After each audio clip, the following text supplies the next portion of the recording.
What do you get when you cross a mentally ill loner with a society that abandons him and treats him like trash? That's an actual question asked by the titular character of Joker, a film that luxuriates in giving us the answer. By now, anyone with a pulse knows that Joker is the origin story of Batman's arch nemesis. But non superhero fans should be undeterred because the film barely references the DC Comics universe. The sparse Batman tie ins feel more like a cynical ploy to guarantee profitability as opposed to essential elements of the story.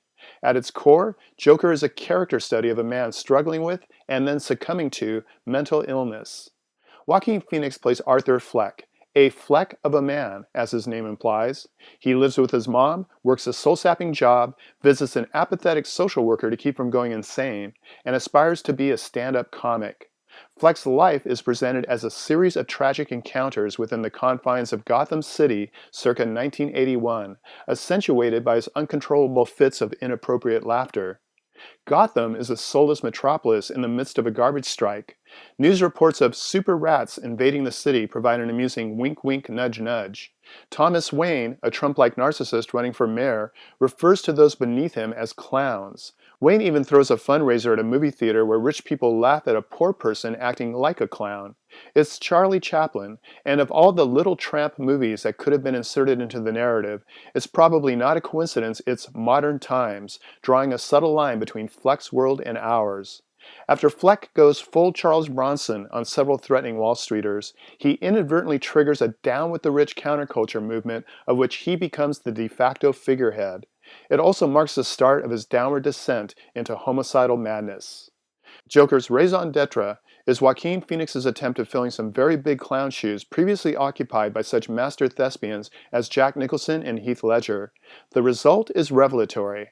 The way Phoenix talks, laughs, and contorts his emaciated body is simultaneously unsettling and enthralling. He elicits pity as his character struggles to maintain his sanity, and then spine chills as he turns into a cold-blooded murderer who thinks his victims are getting exactly what they deserve.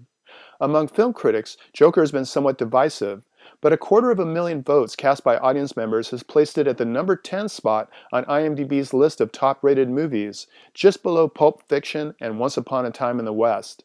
Such a strong public reception makes it a film to be reckoned with. At this year's Venice Film Festival, where Joker won the top prize, Todd Phillips, the director and co-writer, said it's not a political film. That seems patently disingenuous considering what he puts on display, including wealth disparity, healthcare issues, and a simmering rage among the general population that's on the verge of boiling over. Then there's this. Arthur Fleck is an unreliable narrator, and the concluding scene calls into question everything previously shown. In other words, the dysfunctional society that so resembles our own could be nothing more than the manifestations of the Joker's crazed mind.